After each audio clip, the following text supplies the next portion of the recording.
morning, student. Welcome to the unit number 5 of ETI, that is Basics of Hacking. So this particular unit is completely focusing on the all terms related to hacking. So in today's lecture, we are specifically discuss about what is a hacker, types of hacker, and what is ethical hacking. So let's start with the what is hacker. So hacker is an individual who uses computer, networking, or other skills to overcome a technical problem. So the term may also refer to anyone who uses their ability to gain unauthorized access to systems or networks in order to commit crimes. So that particular individual who uses their ability to gain unauthorized access to system or networks in order to commit crime called as a hacker. So a hacker may, for example, steals information to hurt people via identity theft or bring down a system, and often hold it hostage in order to collect a ransom amount. So let's see what are the different types of hackers. So basically there are 7 types of hackers. So first one is the ethical hacker, threat actors, gray hat, red hat, blue hat, script kiddies, and hacktivist.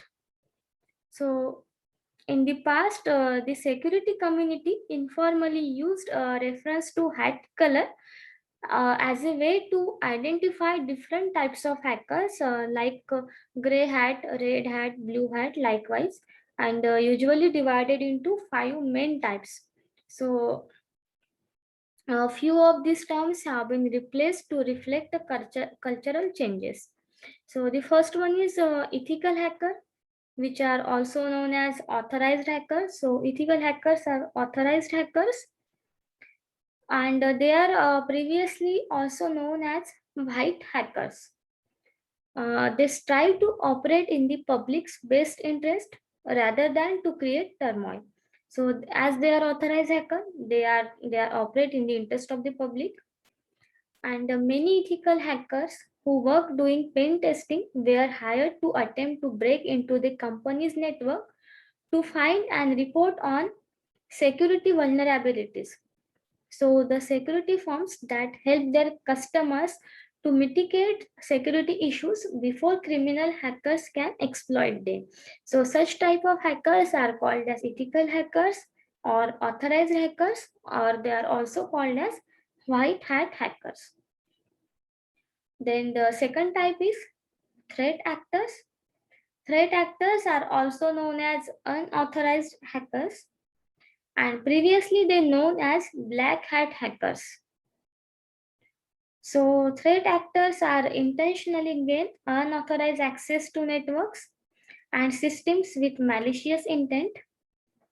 This includes stealing data, spreading malware, or profiting from ransomware, vandalizing or otherwise damaging systems, often in an attempt to gain notoriety.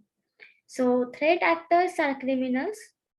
They are criminals by definition because they violate laws against accessing systems without authorization, but they may also engage in other illegal activity, including corporate espionage, identity theft, and distributed denial of service attacks.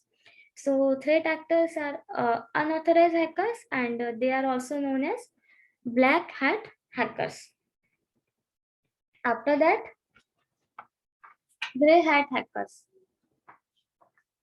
So the gray hat hackers fall somewhere between ethical hackers and threat actors.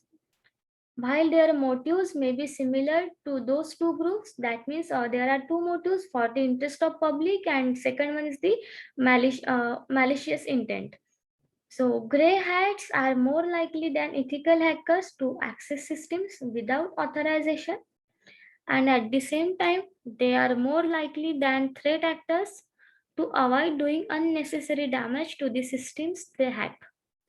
So although they are not typically or only motivated by money. Grey hat hackers may offer to fix vulnerabilities that they have discovered through their own unauthorized activities rather than using their knowledge to exploit vulnerabilities for illegal profit. Then the fourth one is the red hat hackers. Red hat hackers are also known as eagle-eyed or vigilant hackers and are similar to ethical hackers, that means authorized hackers. So red hat hackers intend to stop unethical attacks by threat actors which are unauthorized, while red hat hackers may have similar intent to ethical hackers. They differ in methodology, as red hat hackers may use illegal or extreme course of action, and oftenly red hat hackers will deploy cyber attacks towards the system of threat actors. Then the fifth one is blue hat hackers. So these are the five basic types of hackers which are categorized with the name of colors. So fifth one is the blue hat hacker. Blue hat are also known as vengeful hackers. Use hacking as a social weapon. Frequently, it is used as a mean for revenge against a person, revenge against an employee or other organization. Blue hat hackers are hackers who post personal and confidential data online to run reputations or attempt to gain unauthorized access to your email accounts and social media accounts, and they are classified as a blue hat hackers, that is vengeful hackers. Then the sixth one is the script kiddies. Script kiddies are amateur, inexperienced hackers who attempt to use pre-written scripts in their hacking efforts. Often these are fledgling hacking enthusiasts who cause little damage. And the last one is the hacktivist. That means hacktivists are the organizations of the hackers that use cyber attacks to affect politically motivated change. The purpose is to bring public attention to something the activists believed might be a violation of ethics or human rights. And activism attacks may attempt to reveal evidence of wrongdoing by publicizing private communications, images, or information. So these are the seven main types of hackers. After that, let's talk about the ethical hacking. So as ethical hackers are authorized hackers, likewise ethical hacking is also authorized process of hacking. So ethical hacking is a process of detecting vulnerabilities in an application, system, or organization's infrastructure that an attacker can use to exploit an individual or organization. They use this process, that means they use the ethical hacking process to prevent cyber attacks and security breaches by lawfully hacking into the system and looking for weak points. So an ethical hacker follows the steps and thought process of malicious attackers to gain authorized access and test the organization's strategies and network. So an attacker or an ethical hacker follows the same 5 steps hacking process to breach the network or system. The ethical hacking process begins with the looking for various ways to hack into the system, then exploiting vulnerabilities, maintaining steady access to the system, and lastly, clearing one's tracks. So the 5 steps or 5 phases of the ethical hacking are likewise. First one is the planning and then second one is the scanning, then third one is the gaining access, then maintaining access, and fifth one is the analysis and WAF configuration.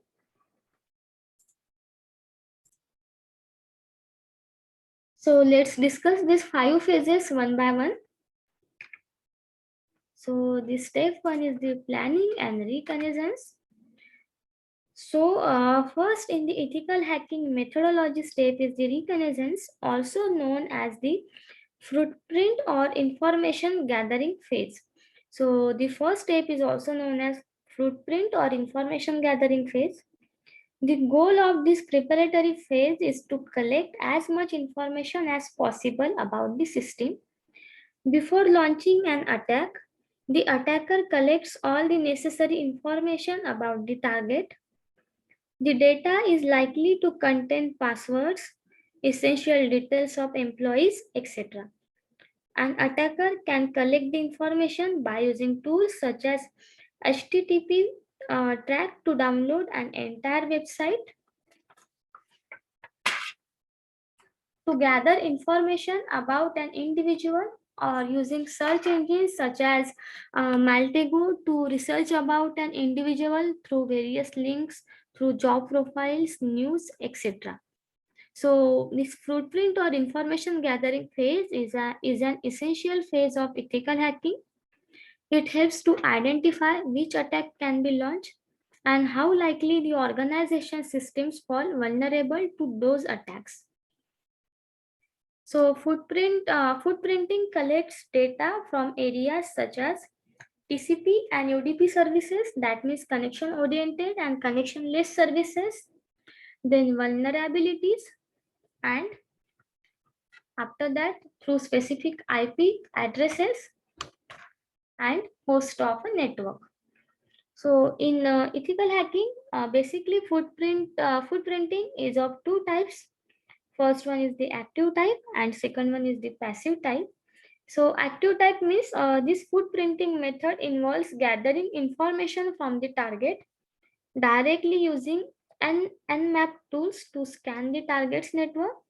And in passive footprinting, uh, this method is focusing on collecting information without directly accessing the target in any way.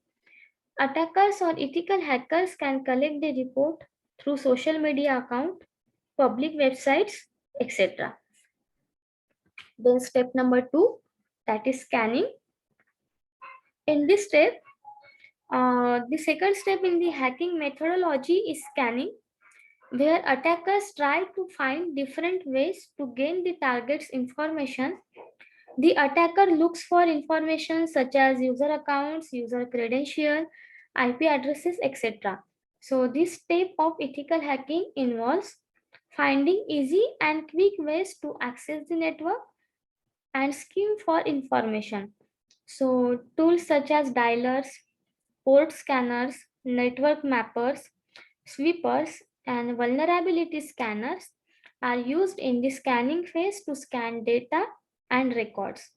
So in ethical hacking methodology, 4 different types of scanning practices are used, and they are as first one is the vulnerability scanning, second one is the port scanning, and third one is the network scanning. So vulnerability scanning means this scanning practice targets the vulnerabilities and weak points of a target and tries various ways to exploit those weaknesses. It is conducted using some automated tools such as NetSparker, OpenVAS, Nmap, etc. Then second one is the port scanning. This involves using port scanner, dialers, and other data gathering tools or softwares to listen to open TCP and UDP ports, running services, live systems on the target host, and penetration testers or attackers can use this scanning to find open doors to access an organization system. And the third one is the network scanning. This scanning is used to detect active devices on a network and find ways to exploit a network. It could be an organizational network where all employee systems are connected to a single network. Ethical hackers use network scanning to strengthen a company's network by identifying vulnerabilities and open doors. Then the step number 3 is gaining access. So gaining access in hacking is where an attacker uses all means to get unauthorized access to the target system, to the target applications or networks. So an attacker can use various tools and methods to gain access and enter a system. This hacking phase attempts to get into the system and exploit the system by downloading malicious software or application, stealing sensitive information, setting unauthorized access, asking for ransom, etc. So Metasploit is one of the most common tools which is used to gain access, and social engineering is a widely used attack to exploit a target. So ethical hackers and penetration testers can secure potential entry points, ensure all systems and applications are password protected, and secure the network infrastructure using a firewall. So they can send fake social engineering emails to the employees and identify which employee is likely to fall victim to cyber attacks. So this is related to the gaining access to the target system. Then the next one is maintaining access, that is fourth step. So once the attacker manages to access the target system through the third step, that is gaining access, they try their best to maintain that access. In this stage, the hackers continuously exploits the system, launches distributed denial of service attack, uses the hijack system as a launching pad, or steals the entire database. A backdoor and Trojan are tools used to exploit a vulnerable system and steal credentials, essential records, and more. So in this phase, the attacker aims to maintain their unauthorized access until they complete their malicious activities without the user finding out. So ethical hackers or penetration testers can utilize this phase by scanning the entire organization's infrastructure to get hold of malicious activities and find their root cause to avoid the system from being exploited. Then the step number 5 is clearing track. This is the last phase of ethical hacking. Requires hackers to clear their track as no attacker wants to get caught. So this step ensures that attackers leave no clues or evidence behind that could be traced back. So it is a crucial as ethical hackers need to maintain their connection in the system without getting identified by incident response or the forensic team. It includes editing, it includes corrupting or deleting logs or registry values. The attackers also delete or uninstall their folders, applications, and softwares, or ensures that and ensures that the change files are traced back to their original value. So in ethical hacking, ethical hackers can use the following ways to erase their tracks: by using reverse HTTP shells, by deleting cache and history to erase the digital footprints, using ICMP, that is Internet Control Message Protocol tunnels. And after that, there are 5 steps of the CEH hacking methodology that ethical hackers or penetration testers can use to detect and identify vulnerabilities, find potential open doors for cyber attacks, and mitigate security breaches to secure the organizations. So, in today's lecture, we have discussed about first what is hacker, then what are the different types of hackers. So there are 7 different types of hackers, and which are differentiated by using the names of colors. Then the 5 phases of ethical hacking, like planning and reconnaissance. Then the second one is the scanning, then gaining access, maintaining access, and last one is the analysis and configuration. That means the clearing track. And we have discussed these all 5 steps in details one by one.